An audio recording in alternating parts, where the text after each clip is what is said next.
강선우 목사의 1분 묵상. 미네소타에서 청년 사역을 9년 동안 한 적이 있습니다. 그 9년 동안 무엇이 가장 힘들었냐고 물으신다면 힘든 일 없이 다 행복했다고 말하고 싶습니다. 그런데 한 가지만 얘기해보라고 하신다면 헤어짐이 참 힘들었다고 말할 수 있을 것 같습니다. 매 학기 9년 동안 헤어졌거든요. 공부가 마치면 떠나가는 이들이 있었으니까요.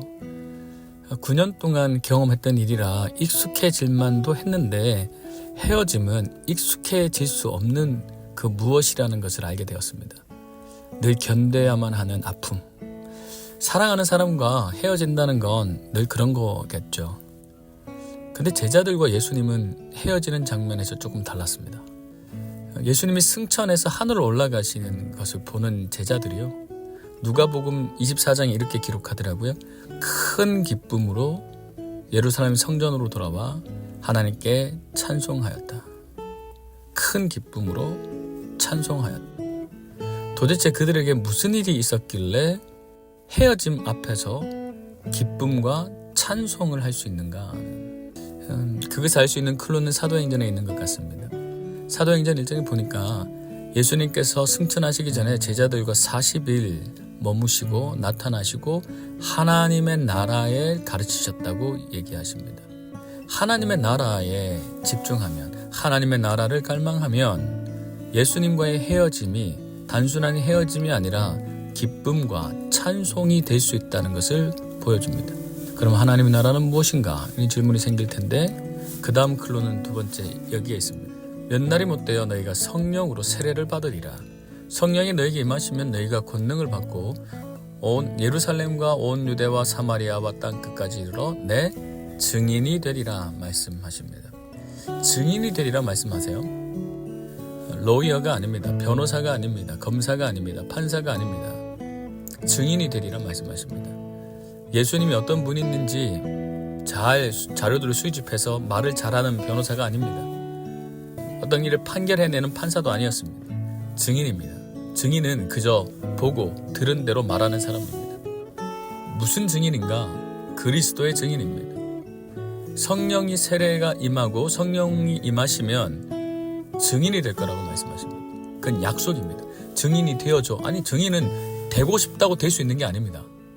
내가 봐야, 내가 들어야 증인되는 겁니다. 그것은 약속으로 그냥 주어지는 겁니다.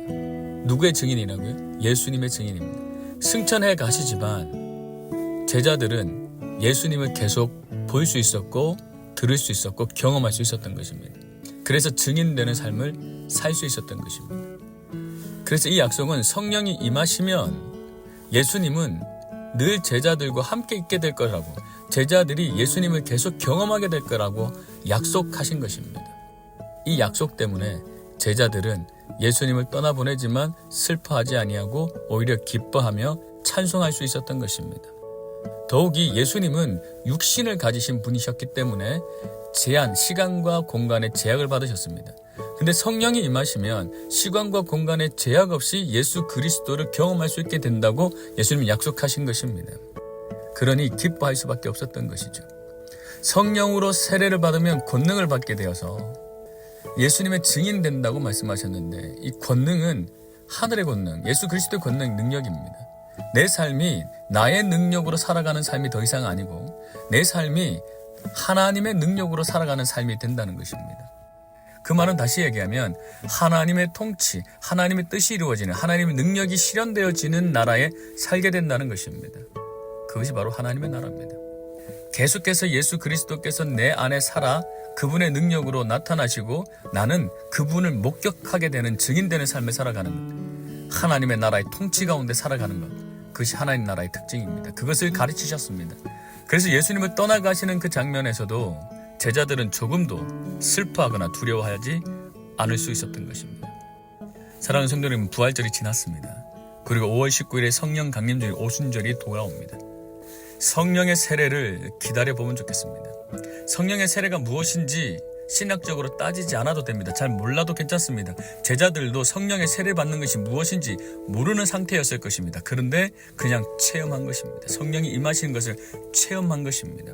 성령의 내준지, 성령의 충만인지, 성령의 세례가 무엇인지 잘 설명하지 못해도 괜찮을 수 있을 것 같습니다. 다만 성령의 세례를 기대하는 사람, 기다리는 사람, 그들에게 성령의 세례가 임하고 권능을 받게 되고 예수 그리스도의 증인되는, 예수님을 경험하는 삶을 살게 되는, 하나님의 나라에, 지금 이곳에 임한 하나님 나라에 살게 되는 영광을 누리게 되는 것이죠. 그 영광을 누리는 시카고에 있는 모든 성도님들, 저와 여러분 되기를 축복합니다. 지금까지 놀스필드 장로교회를 섬기시는 강선우 목사의 1분 묵상이었습니다.